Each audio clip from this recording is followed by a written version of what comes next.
Good morning class 11th। आज हम पढ़ेंगे enzyme and it's chemical nature, right. So we all know that enzymes are the tertiary proteins. Enzyme have a complex structure and it is made up of proteins, so it shows the tertiary protein.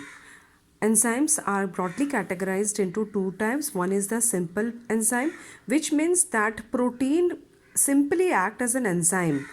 Protein simply act as an enzyme. There is no any other part associated with this protein. That means there is no non-protein part is associated with this protein to act as a enzyme. This is known as simple protein. For example, pepsin, trypsin, all these are the protein which directly act as an enzyme, and there is a no non-protein part is associated with this protein to form it as a enzyme and make it activated or active enzyme to participate in the process. ठीक है, protein जब simply enzyme की तरह act करता हो तब हम उसे बोलते हैं सिंपल एंजाइम।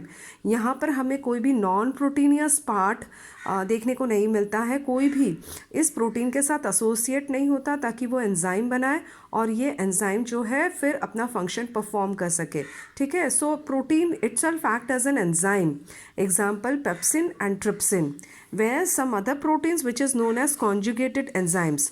कॉन्जुगेटेड एंजाइम्स का मतलब है कि जब प्रोटीन पार्ट के साथ कुछ और कोई दूसरा एलिमेंट या कोई नॉन प्रोटीनियस पार्ट एसोसिएट हो और तब जाकर वो एंजाइम जो है पार्टिसिपेट करता है किसी फंक्शन में, तब हम उसे कहते हैं कॉन्जुगेटेड एंजाइम।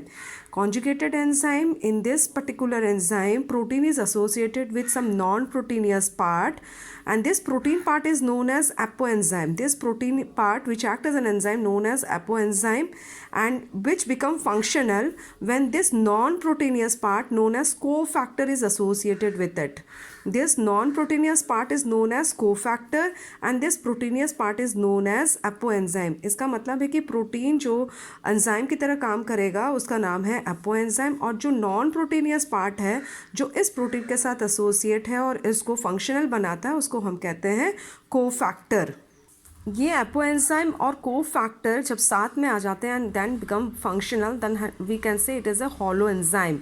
हॉलो एंजाइम एक पार्ट क्या था, simple enzyme, where protein itself act as an enzyme and there is no other non proteinaceous part associated with it. और जब प्रोटीन के साथ कोई नॉन प्रोटीनियस पार्ट एसोसिएट होता है तब हम उसे कहते हैं holoenzyme. Hollow enzyme, it is a functional one. Then again this cofactor, ये जो कोफैक्टर था which is a non proteinaceous part, it is categorized और क्लासिफाइड इनटू टू कैटेगरी।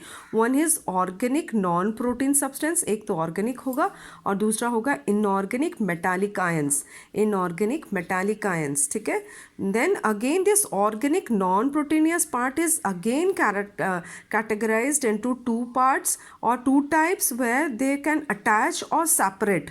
ये नॉन प्रोटीनियस पार्ट जो है या फिर वो अटैचमेंट से बनाता है या फिर सेपरेट होकर बनाता है, तो इसकी भी दो कैटेगरी है। So one part is easily separated from apoenzyme. अगर apoenzyme that is the proteinous part of the enzyme, अगर इससे कोई भी ऑर्गेनिक नॉन प्रोटीनियस पार्ट को हम ईजिली सेपरेट कर सकते हैं तब हम इसे कहते हैं कोएंजाइम। हम इसे कहते हैं कोएंजाइम। कोफैक्टर, इसके दो पार्ट हो गए, ऑर्गेनिक नॉन प्रोटीनियस पार्ट और इनऑर्गेनिक मेटालिक आयन। ये ऑर्गेनिक नॉन प्रोटीनियस पार्ट अगर इजीली सेपरेट हो जाता है एपोएंजाइम से then it is known as coenzyme, और अगर ये इजीली सेपरेट नहीं होता है एपोएंजाइम से तब हम इसे कहते हैं प्रोस्थेटिक ग्रुप।